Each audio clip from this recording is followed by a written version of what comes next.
Hey guys, how's it going? I'm going to show you behind the scenes of how I film all my videos. I'm going to show you the studio, I'm going to show you my space, I'm going to dive into the gear and everything I use, so let's dive in. Alright, you're going to get it raw and real. I am not cleaning up anything. As it is right now, this is what you're seeing for my studio.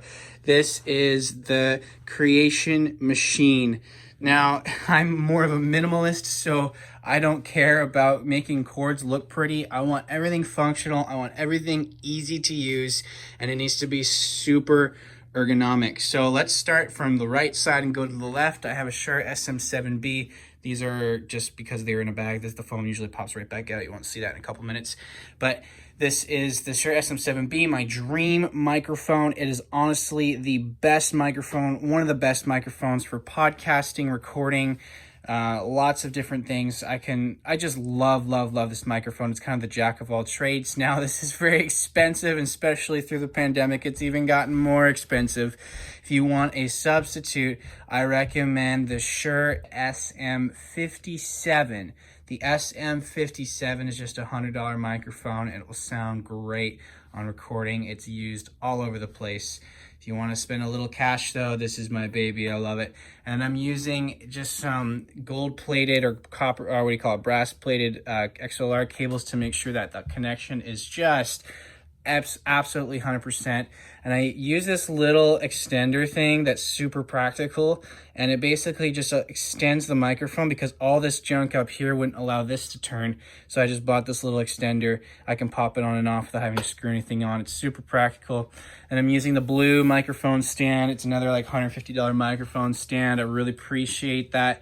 It makes everything so easy. I just move it into the spot I want and it stays right there. I can go up, I can go down, I can stand up and do a vocal recording just like that, or I can go down here and record something for my videos.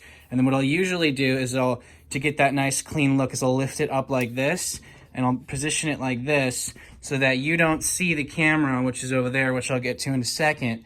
And then you get that super clean look when I do my YouTube videos. So that's the blue microphone stand. And then I've got these KRK Rokit 6s. These are my favorite speakers of all time. Now they're like $300 a pop. These are the older versions. They've got newer versions out now, but these speakers, oh, they are so nice. They make music and they make everything sound super flat. So there's no bass boost, there's no treble boost. It just makes everything sound really, really good. And on the back of these right here, there's all the controls to dial in your space. They have tutorials all about this, but you can dial in the volume of your space. You can dial in the level adjustments, the high level and low frequencies, and you can put RCA in here, XLR, and you can put in patch, which is so nice. And I just really appreciate that because these can fill up the sound of a whole gymnasium, or they can fit in my nice little bedroom studio like this. So very practical. Now you're probably like, why do I have clothes everywhere? Like, clean up your space. Well, I do, but I use a teleprompter. I built this on Teleprompter for a couple bucks, just a picture frame with glass. And I put my phone that I'm actually recording on, I'll put it here and I'll do some teleprompting right there. And then I've got a couple extra accessories. I found this at the thrift store for a couple bucks. It was a tripod stand, and I bought these accessories off. We'll get to that in a second, but that's holding the teleprompter there, and it's kind of dilapidated right now, but I'll put this all over the camera when I'm recording so that I can actually get the light coming in from the windows there. And then the light also helps with this light here, and then the teleprompter, but it's completely dark so I can still read the screen, because if I don't put all this stuff on the camera and just totally cover it, then I have issues where you can kind of see it and I just can't read the teleprompter screen, so it's completely blackened and it looks like I'm looking at the camera. So there's my secret hack. You guys probably don't notice it, or maybe you do if you've been doing this for a while. But basically, yeah, this is the whole setup here. This is a Canon 77D, and then I'm running a Sigma 18 to 35 art lens as well. So again, kind of expensive, but I've been using these for a few years now. Super practical, super fun and easy to use. And it has the autofocus feature, but sometimes I'm finding on Zoom calls and stuff, this is an older camera. When I use the Canon utility, I still get all the on-screen settings and stuff. It will show on Zoom, so I have to turn off autofocus so that it doesn't show all those. and make sure all the settings are not showing on the live feed. But then, yeah, so that's the camera there. And then I've got the stand, which is holding up the teleprompter, and it goes down and it goes into here, which is this little V-arm extender. This is all Vivo. Vivo is a hugely practical and cheap, but very good quality, bang for buck stand, like laptop stands, extenders, not laptop, excuse me, but for like screens and stuff. So it holds my screen, it holds my teleprompter, and it holds my light right there, my Fovitec light. We'll get to that in a second.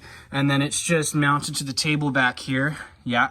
And as I told you before, I'm not huge into cords management. I feel like I need to live life versus doing cords, but everything's plugged into this 16 plug industrial power cable. And then you can see some of these are like Apple HomeKit lights, so things turn off and on automatically.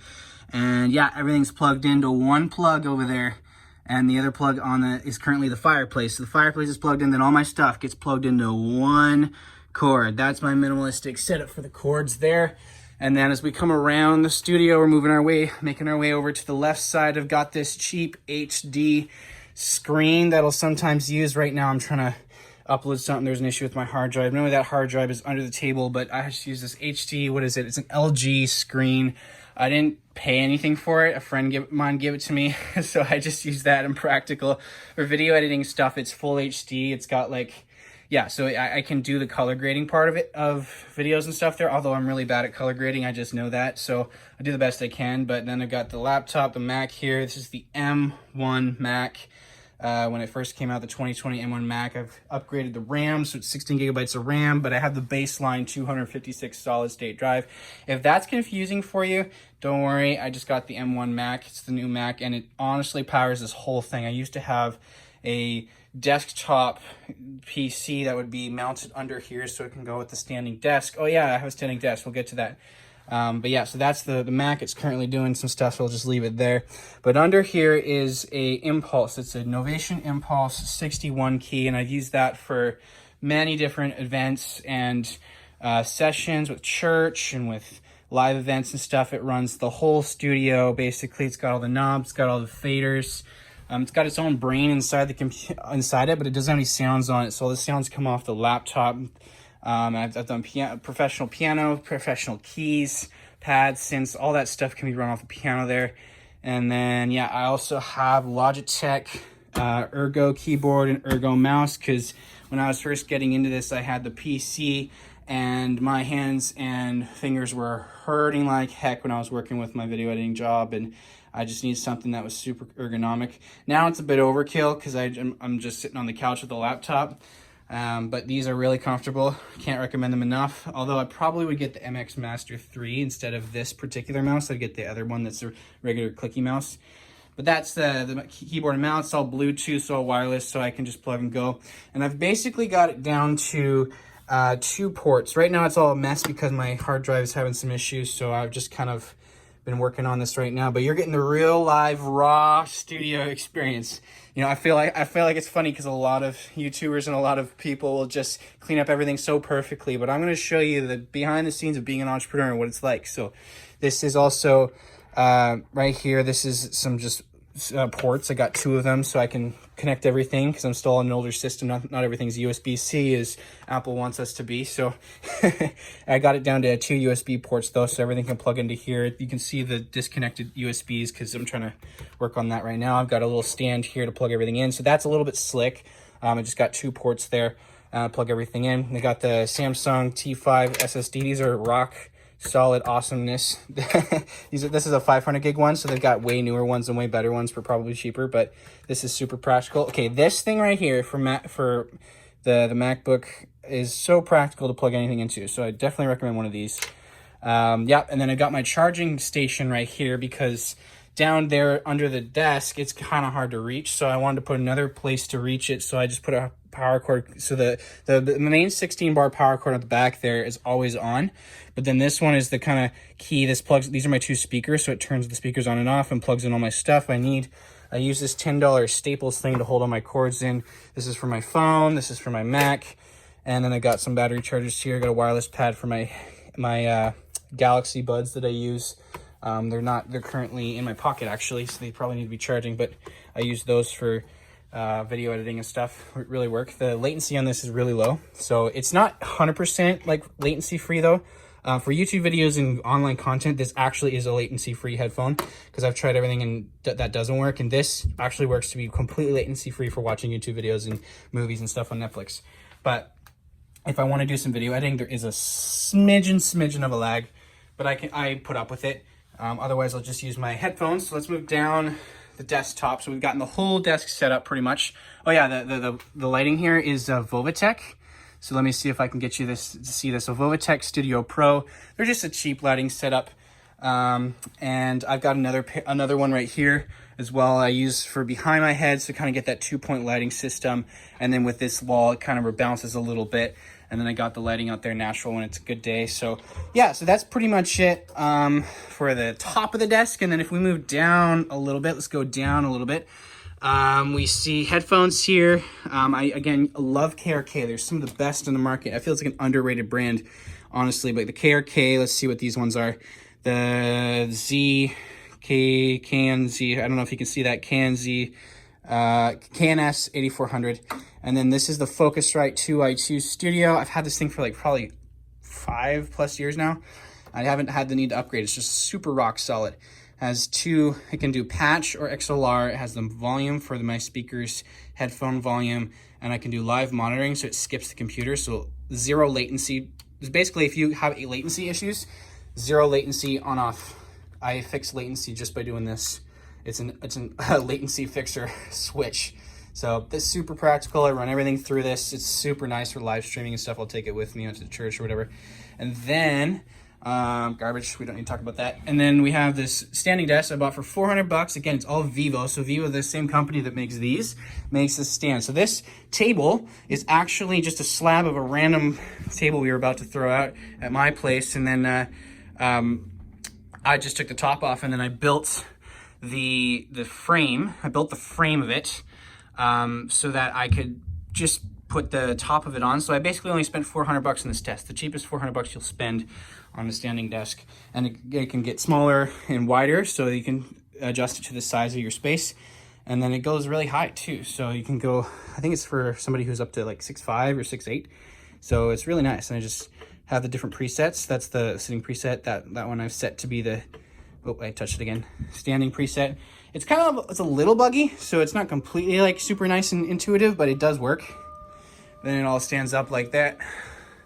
And it's super practical if I want to do something. I have, yeah, sometimes it'll crunch the light a little bit, but that's okay. So yeah, and then I have this chair right here, just a crappy old Valley Village chair. We don't talk about that.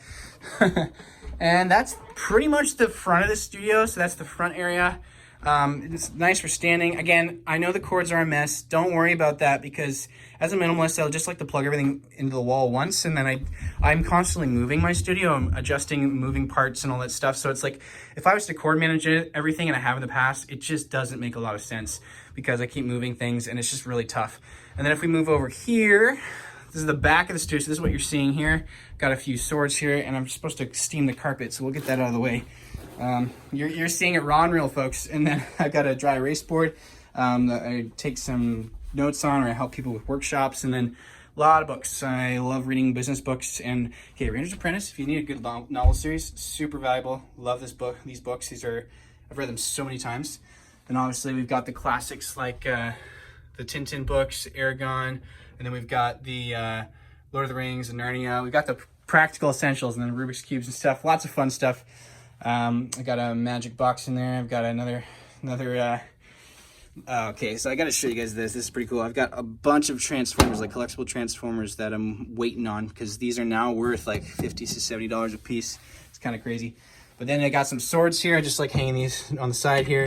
I have a real sword here. I got the fake sword from Lord of the Rings, the Anduril Aragorn sword, which is fun. I've got Sting down there. It's kind of fun. I love swords, that kind of thing. And then I've got the other light here.